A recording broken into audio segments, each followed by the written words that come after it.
Hola, ¿qué tal? Bienvenidos a un nuevo vídeo de esta sección del canal, La Rata Lectora. Yo soy Tamara Amado, soy escritora, tengo hasta la fecha 2 novelas publicadas, El espejo y Las horas en mi memoria, y ella es Sua, que nos suele acompañar en estas reseñas literarias que llevamos a cabo en esta sección del canal. En este vídeo del canal quería hablar de las hermanas Brontë. Las hermanas Brontë fueron tres hermanas que vivieron a comienzos del siglo XIX y que tenían una vocación literaria muy fuerte. Nacieron en el seno de una familia de clase alta. Ellos eran un montón de hermanos, no eran solo ellas tres. Charlotte es la mayor y la más longeva de todas las hermanas. En 1818 nace Emily y en 1820 nace Anne, que es la última de las hermanas. Vivieron en una casa muy grande, pero muy apartada, porque en aquella época en Inglaterra la gente que tenía dinero vivía en casas muy grandes, pero distaban muchas hectáreas unos de otros. Esta circunstancia de aislamiento hizo que se potenciara su vertiente artística, su imaginación, porque ellas tuvieron todos los libros que quisieron a su alcance. Su padre en ese sentido no las vetó, dejó que tuvieran una formación bastante autodidacta, que pudieran leer todo lo que quisieran, y eso de alguna manera las alimentó muchísimo, les explotó bastante su vertiente creativa. Sucede un hecho bastante triste, y es que la madre de las hermanas se muere cuando ellas eran bastante pequeñas. En 1825 muere una de las hermanas mayores de la familia Brontë, porque se desata una epidemia en un colegio donde el padre les había internado, bueno, a las chicas por un lado y a los chicos por otro, y entonces al empezar la epidemia muere una, cae enferma otro de las hermanas, y entonces decide llevárselas, sacarlas del colegio, lo cual, por ejemplo, para Emily fue bastante bueno, porque ella odiaba el colegio. Ella, a pesar de que el padre tenía intención, claro, de que sus hijas rompieran ese aislamiento, y siempre tuvo claro que a pesar de ser mujeres, se merecían una educación, tenían que recibir una educación igual que los varones. Para la época en la que viven las hermanas Brontë, esto es un hecho bastante condicionante para lo que luego es toda su carrera literaria. O sea, digamos que es algo bastante importante para su literatura y para ellas como mujeres, porque no es usual que en la época en la que nacen ellas, las mujeres tengan formación, puedan estudiar, ni se dediquen a escribir. De hecho, las hermanas Brontë tuvieron problemas cuando inician su carrera literaria. Escriben bajo seudónimos, con nombres de varón, no publican con nombres de mujeres, y no se reconocen como autoras hasta bastante tiempo después, precisamente porque la sociedad de su época era muy machista, con lo cual ellas tuvieron una educación privilegiada gracias a su padre. Digamos que en ese momento en el que muere la madre, él decide mandarlas al internado, y su única motivación es que estudien, ¿no? Pero después, cuando las saca en casa, la educación que tienen en su casa, gracias a él, es de poder acceder a toda la literatura que quieran. Eso también, mujeres instruidas era bastante complicado para su época, y ellas lo fueron, y bastante. Digamos que en ese sentido la libertad que tuvieron se plasma en las obras de las hermanas. En 1848 muere Emily, en 1849 muere Anne, y todas mueren muy jóvenes, y la que más longeva es Charlotte. Lo que pasa que también, para lo que es, por ejemplo, la época actual, sí que muere bastante joven. Vamos a hablar en primer lugar, Cumbres Borrascosas. A través de este libro yo accedí a la literatura de las hermanas Brontë.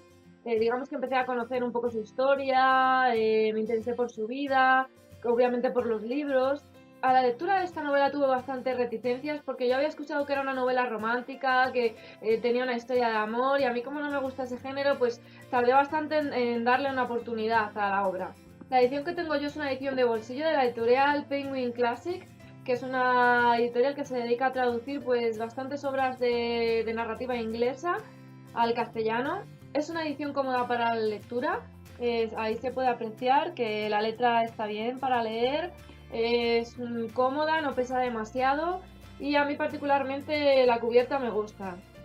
Esta novela arranca con un hombre que quiere alquilar una granja en el páramo de Yorkshire, y entonces la persona que se la alquila es Heathfield, que vive en Cumbres Borrascosas. Ya se ha hecho dueño de Cumbres Borrascosas, se ha hecho dueño en realidad de todo. El que entra en la familia siendo despreciado por no ser un hijo natural de ellos, sino una persona que se encontró su padre en un camino y se llevó a casa y sufrió un maltrato de todos los hermanos le despreciaron, le trataron mal.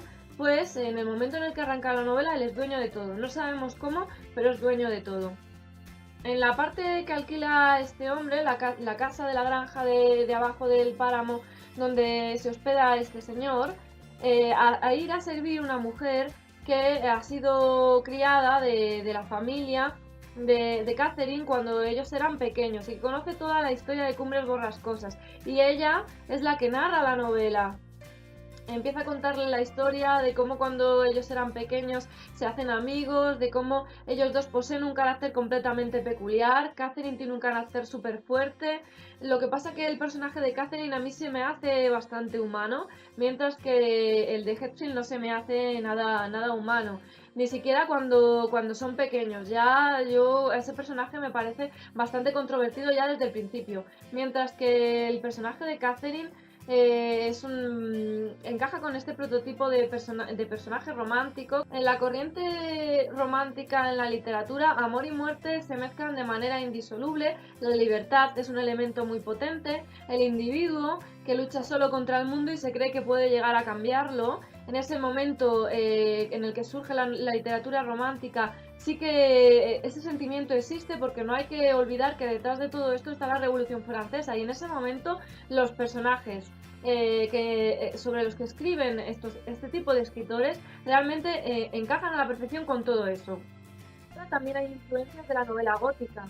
De hecho, para mí el personaje de Heathfield encaja más con el monstruo protagonista de la novela gótica, que no es humano, que no tiene nada de humano, más que con un personaje real. Catherine todavía, como comento, sí que la encuadro con algo humano, pero a Heathfield no le encuadro con un personaje humano. Entra más dentro de, como ya digo, para mí, ese personaje de la novela gótica, el monstruo. Ni siquiera el amor que siente Heathfield es un amor humano.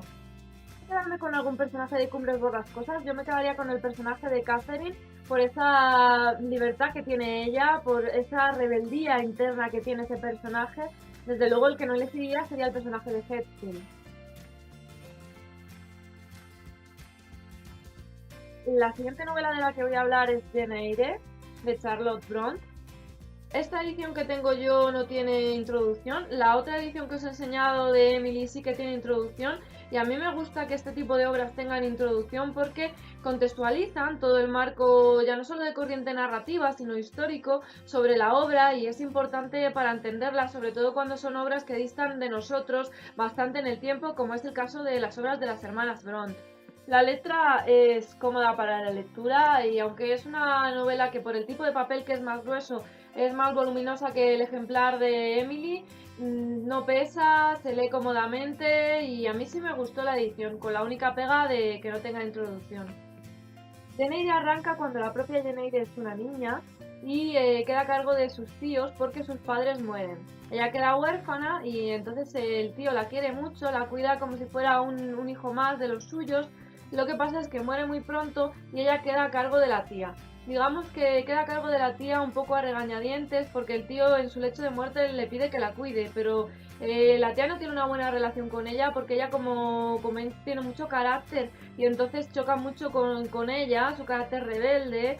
También le gusta mucho leer, se aísla mucho desde pequeña, porque confronta mucho con sus primos, que la machacan un montón porque la consideran una extraña, una persona que está allí de más, que está allí como a la sopa boba, viviendo de la riqueza que tiene esa familia, porque es una familia rica. Jane Eyre, en un momento de la trama, aún siendo una niña, es enviada a un internado. Ella quiere ir porque quiere ir a la escuela y ya la tía no la aguanta más en casa. La situación que tienen con ella es demasiado violenta para todos y la envían allí. Allí se criará realmente, será el sitio que ella sienta como suyo. Allí recibirá una educación, lo cual es también bastante peculiar para la época, para una mujer. Ella llega a ser maestra dentro del internado.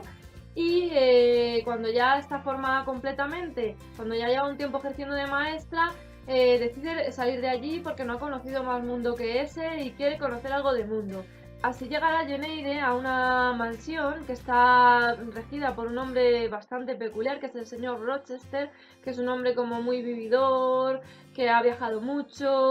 Y Jane se irá poco a poco encariñando de la niña que queda a su cuidado, se irá sintiendo muy a gusto y muy realizada con esa actividad que lleva a cabo, y poco a poco se le irán despertando unos sentimientos hacia el señor Rochester, del que se irá enamorando. Ella es muy joven, tiene 18 años cuando llega a la casa. Es que la casa encierra un terrible misterio que descubriremos con la lectura y que yo por supuesto no quiero desvelar aquí porque no quiero dar ningún tipo de spoiler.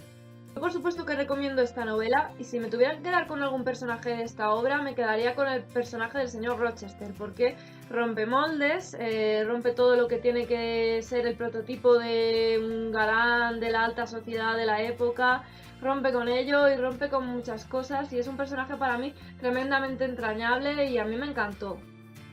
Y hasta aquí la sección de hoy, espero que os haya gustado, yo me despido. Sua también se despide de vosotros y hasta una próxima sección de La Rata Lectora.